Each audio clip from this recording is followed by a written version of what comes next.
All right.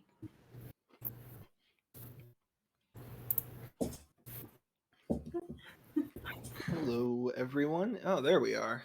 There we are. Hiya, howdy, and welcome back. We have a very wonderful guest with us. Zach, would you like to introduce our guest? Yeah, this is Stephanie from the Florida Access Network, who's here to talk a little bit about their charity and what they do and to answer some questions.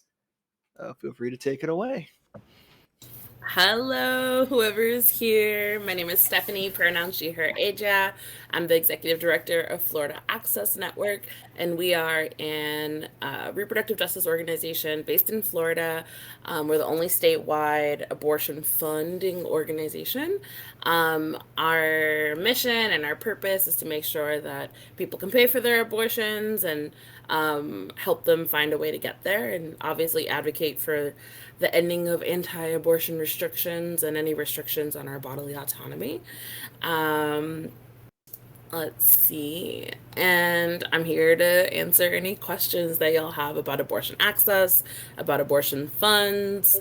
I'm a social worker, so I don't have like a medical background, so I can't answer medical questions, and I'm not a lawyer, so anything I say is based on from an advocacy perspective, not construed as legal advice, are my caveats.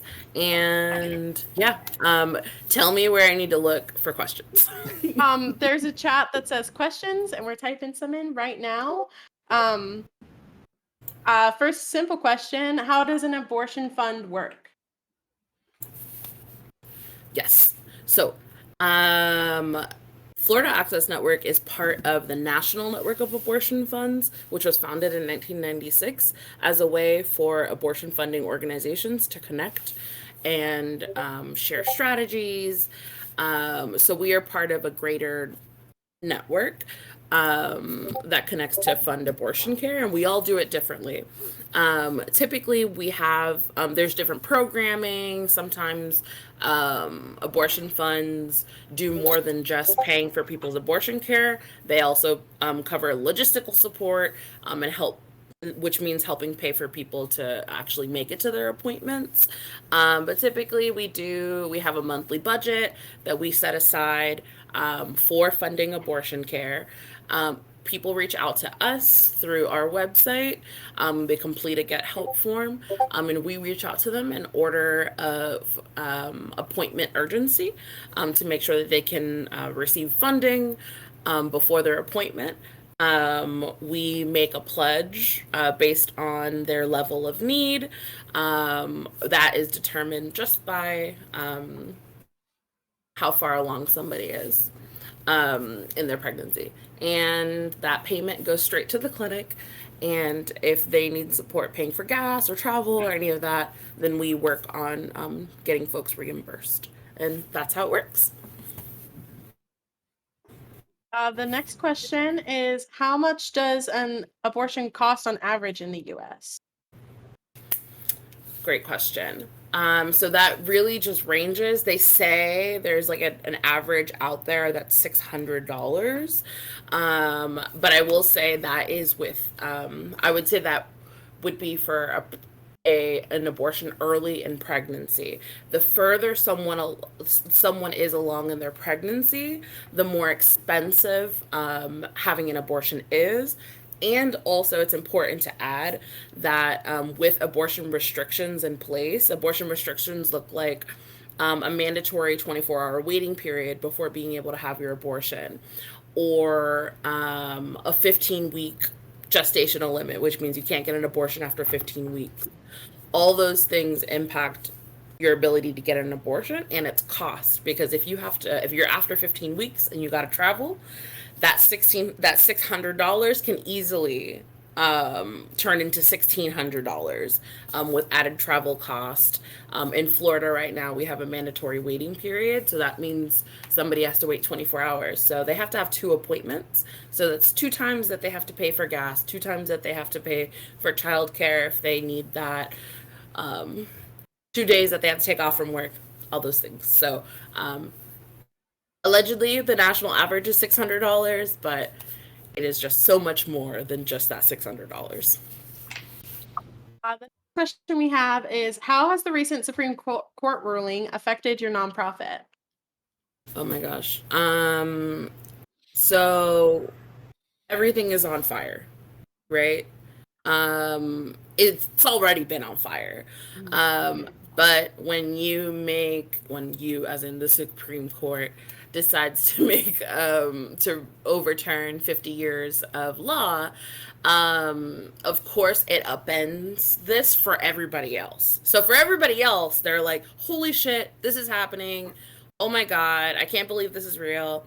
But for abortion funds and organizations like mine, we've known that this was going to happen, and we've been already dealing with the consequences of anti-abortion legislation. And since Roe was decided in 1973, anti-abortion politicians have been trying to make it not exist anymore, and have been passing laws to make it impossible to get an abortion.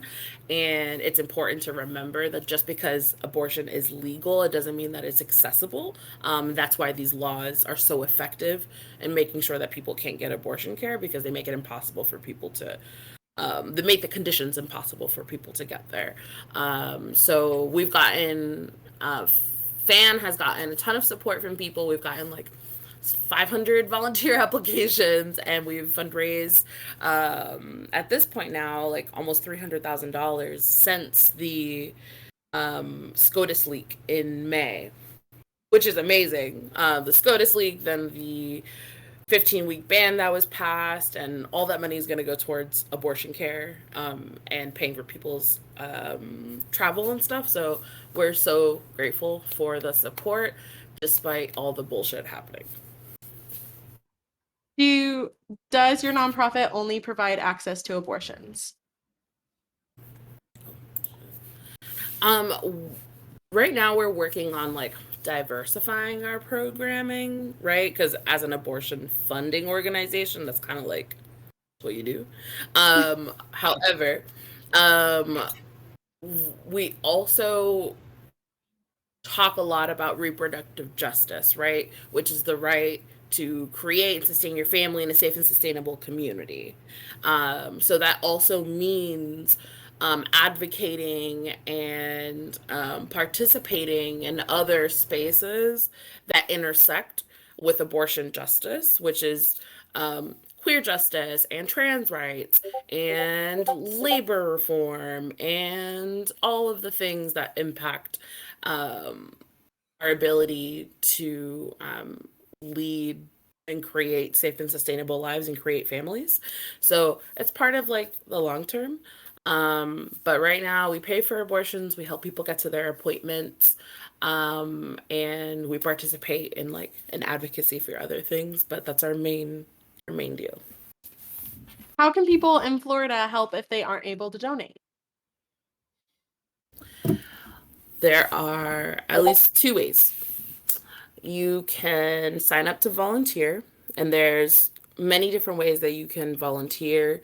We're going to have clinic escort programs outside of independent abortion providers to provide clinic protection and patient protection, because we know that because folks are feeling emboldened by the Roe overturn, there's a lot of protesting outside of clinics, and it disrupts patient care.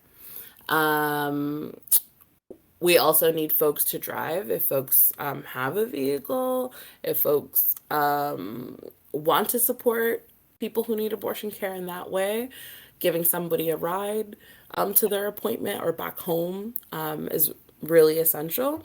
And also just like generally advocating for abortion care and like doing events like this that you encourage other people who do have means to donate. And then the biggest, most important thing is destigmatizing abortion and challenging abortion lies and misinformation about abortion. There's a lot of bad actors and a lot of folks out there who are using this moment as an opportunity to create more stigma around abortion care. create more stigma around what abortion is and what it isn't. And I think this is a really good opportunity for folks who want to show up for abortion justice to push back on those things and tell people to fuck off in however way that means. That means Now's for like that. that means all of the things. That means, you know, sending scientifically accurate information. That means providing actual resources where you see abortion disinformation. That means reporting posts on social media that are clearly lies. That means pushing back with people that you love and support and reminding them that everyone loves someone who had an abortion, and this impacts everybody. So there's lots of things that you can do. Our final question is, do your funds cover undocumented people or non-citizens? We don't take into consideration folks' immigration status for any reason in determining who we're going to help. The only thing we take into determination is how far along someone is in pregnancy, because that determines how much their appointment is going to cost and how much support they're actually going to need.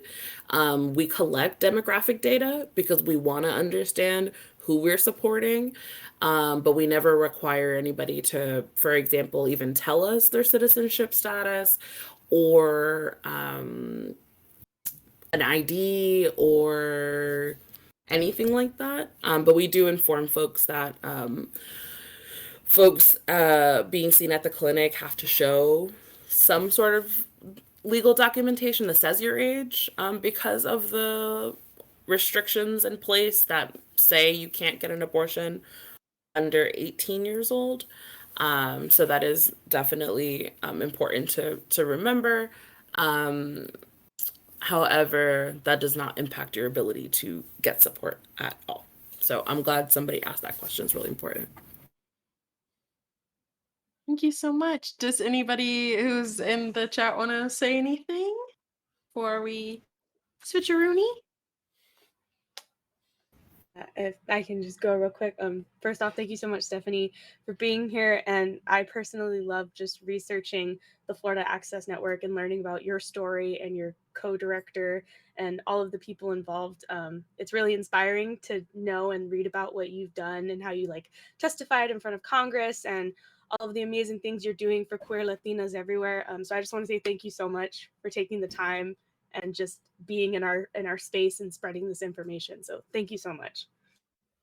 Aw, thank you. I forget to mention those things which are important and essential. And when we think about like when we talk about the work that FAN does, it also very much means being present in these national conversations about abortion access. And part of what has where my leadership has grown in this organization from like volunteer to where I am now had everything to do with me having the courage and taking the time to learn how to tell my story, and connect with other folks who wanted to talk about their abortions. I have had 2 abortions and I talk about them all the time, with the purpose of destigmatizing abortion, and then it's a fundraise for FAN. But it's also very important to me. I just celebrated, like 2 days ago was my abortiversary. So it's been 14 years since I had my first abortion when I was 16. And it's something that's really, it's an important moment for me. It was poignant for me. And it's why I tell my story for all the 16-year-old Stephanies out there, all the folks out there who could become pregnant, who have no idea what they're going to do, to have support, to feel affirmed in their decision, and remember that having or wanting an abortion is nothing to be ashamed of. And yeah, so happy to answer any other questions. If anybody wants to reach out to FAN, you can message us on social media at FL Access Network. You can email us info@FL Access Network. And yeah, I'm here. I'm available. My staff is available to support y'all. Thank you so much. Yeah, thank you We so much. appreciate you. Thank you. Yeah, thank you so And much. yeah. How did Adrian, this? if you Okay, want to.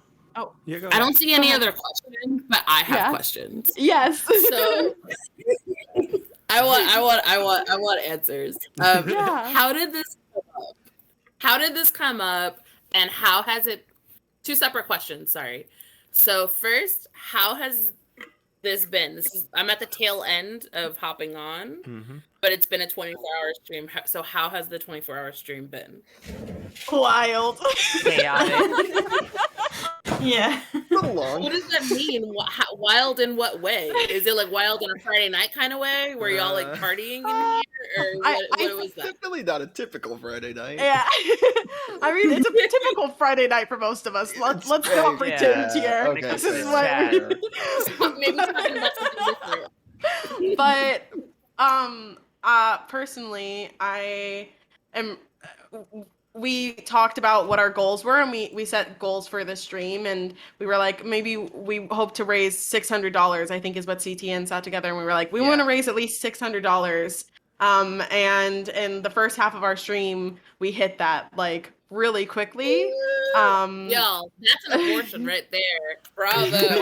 Remember, average cost $600. That's an abortion. Y'all paid for an abortion. So just seeing that other people were also passionate about doing this and raising the money for this, and like Henry is from the UK, and one of our stream Norway. games Norway. I'm so sorry. It's okay. And I forget that Norway's not in the UK, and that's on geography, not my passion. Yeah.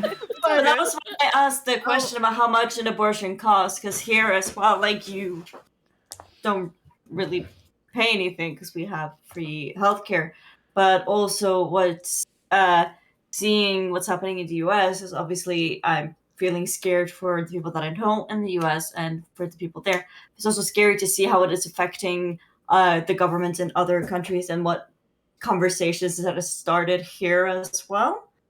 Because people are seeing like, yeah, so seeing that people are really like fighting back as well is just really nice to see in general. And so yeah, thank you so much for all that you do. Yeah. It sucks that this is like inspiration of the worst kind for other countries. You know, Yeah. like Yeah. I mean, white supremacy is global. Let's remember that.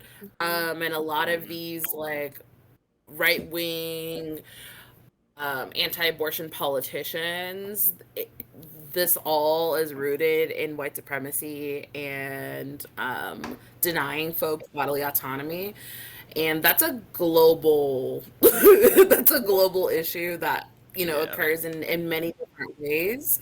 Right. So I'm really glad that folks are connecting those dots and helping little old fan. Are you all is everybody outside of Florida here? No. Everybody besides I'm in Florida. Cool. Okay, you're in Fine. Florida. So, Anybody else in Florida? my brother, who connected, because I knew he volunteered for fans, so I was like, well, I have someone who can kind of connect Who's me your with brother? Dante Lawrence. Okay. Just doxed him. Okay. No, You didn't have to give his. You didn't have to give his full name. No, his middle name. Yeah, that was is pretty Dante. shady of you, Adrian. That's what. Social distance. no. Everything's gonna be okay. Let's just hope for the best. Birthday. Let's just hope there's no like. I'm Driver's moving Let's just hope there's no one in here. But yeah, he connected to me to his contact, and then that contact connected me to you, and then also the Instagram page contacted me. So. Oh yeah, that was me. So like all around, I was like reaching out, trying to like, okay, I know it was like kind of short notice because like, hey Dante, how's it going? He's like, yeah, well hold up, I've been busy, and I'm like, okay. And you're moving to? Sorry, I just read his message. But yeah, I finally got hell. We kind of locked it down this last like day, and it was pretty great. So I'm like, hell yeah. So I was excited to get everything in line and work with you. And we've raised so far $1,500. So hell yeah. Whoa. Yeah. Yeah. 2 abortions. Amazing. 2.5. 2.5.